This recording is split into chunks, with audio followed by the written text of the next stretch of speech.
Oke, Assalamualaikum warahmatullahi wabarakatuh. Teman-teman kelas 7A, ini Ustazah sampaikan materi yang kemarin disampaikan di kelas lain.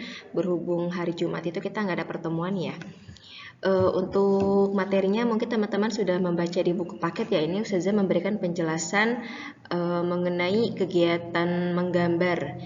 Ini merupakan bagian dari aktivitas seni rupa.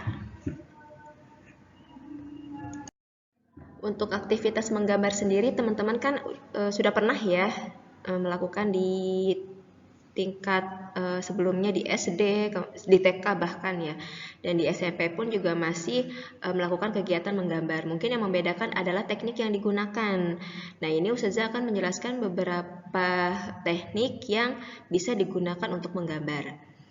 Yang pertama itu adalah teknik arsir. Teknik arsir ini menggunakan garis ya. Jadi dibuat garis-garis, kemudian ada perbedaan, garisnya itu ada yang tipis, kemudian ada yang tebal.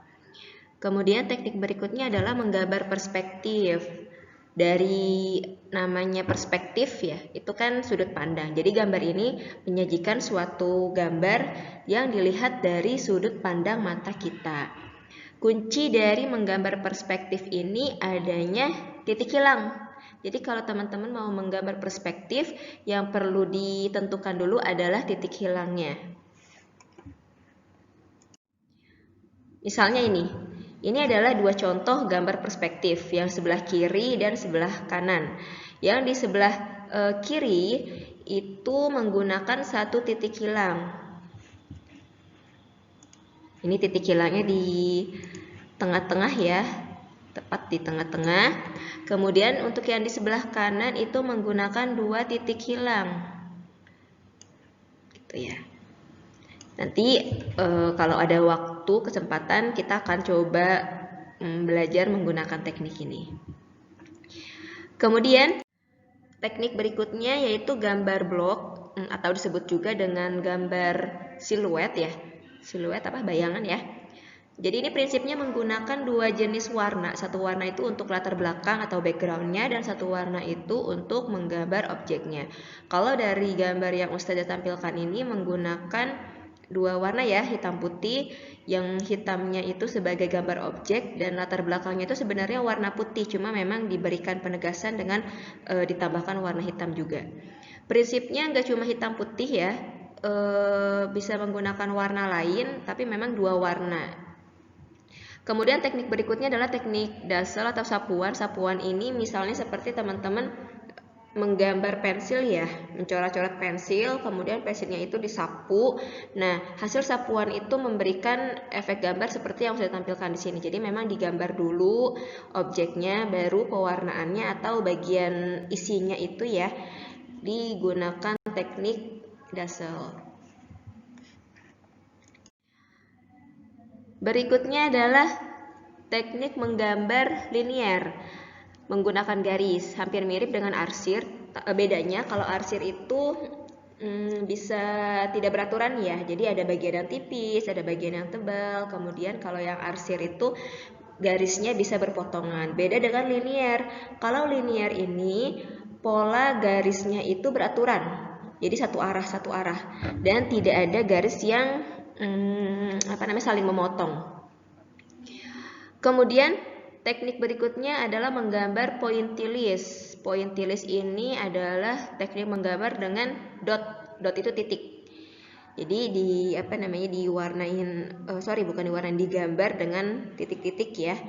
Kalau manual itu pakai pensil bisa atau pakai pulpen ya.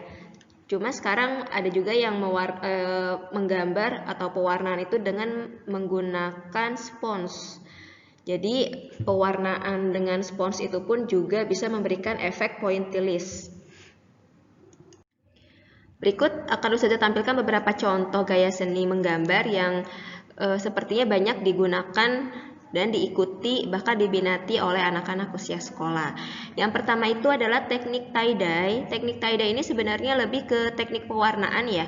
Jadi menggunakan bahan tekstil, kemudian bahan tekstilnya itu diikat dan dicelupkan ke bahan pewarna. Teknik berikutnya atau gaya berikutnya adalah menggambar figuratif yang berkembang di Jepang dan Korea. Kalau di Jepang itu istilahnya manga, kalau di Korea itu istilahnya manhwa. Kalau untuk manga sendiri, manga ya, kalau teman-teman mungkin banyak menyebutnya. Itu adalah ciri khasnya itu ada di bentuk wajah gitu. Jadi bentuk matanya yang lebar, kemudian hidungnya kecil, bibirnya tipis. Nah, ini juga banyak teman-teman yang minat menggambar manga atau menggambar komik ala Jepang. Gaya menggambar berikutnya itu adalah menggambar dengan cat air, lukisan, dan ini menggunakan kuas. Jadi memang diperlukan kemampuan untuk menggunakan kuas. Gambar berikutnya adalah gaya menggambar doodle art. Doodle ini sebenarnya lebih pada coretan-coretan ya, abstrak, kemudian tidak terfokus. Walaupun beberapa itu ada yang punya tema ya, misalkan temanya karakter imajinasi atau makanan gitu ya, atau bahkan cuma sekedar coretan aja. Itu untuk doodle. Gaya menggambar berikutnya lebih menekankan tulisan. Ada grafiti dan kaligrafi. Kalau grafiti dilihat dari sejarahnya itu kan berawal dari vandalisme jalanan ya. Vandalisme itu coret-coretan. Jadi dijadikan media untuk menyampaikan aspirasi atau protes. Cuma sekarang banyak seniman-seniman grafiti yang dimanfaatkan pemerintah setempat untuk membantu mempercantik sudut-sudut kota. Kemudian kalau untuk kaligrafi, mungkin teman-teman banyak mengenal atau lebih familiar dengan kaligrafi Islam ya. Jadi menggunakan ayat-ayat suci, Asmaul Husna. Tapi ada juga kaligrafi Cina, kemudian kaligrafi India. Itu mengenai kaligrafi dan grafiti. Ini gambar tambahan aja, gambar legend. Ustazah bikin judulnya.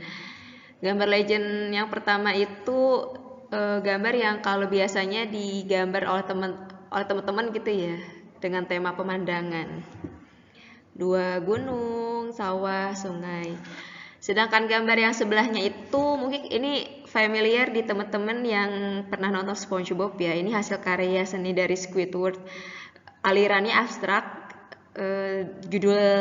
Judul lukisannya ini adalah Tampan dan Pemberani ya, yaitu karena abstrak ya kan, karena nggak semua orang bisa menilai hasil karya seni abstrak, jadi memang perlu dijelaskan walaupun kita juga nggak bisa tahu ini maksudnya apa tampan dan pemberani.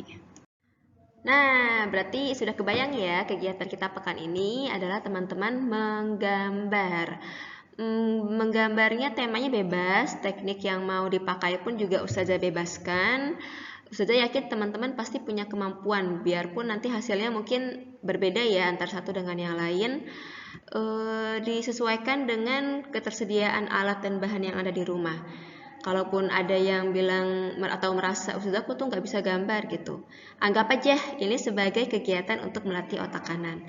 Makanya ini Ustazah tampilkan aktivitas berdasarkan otak ya.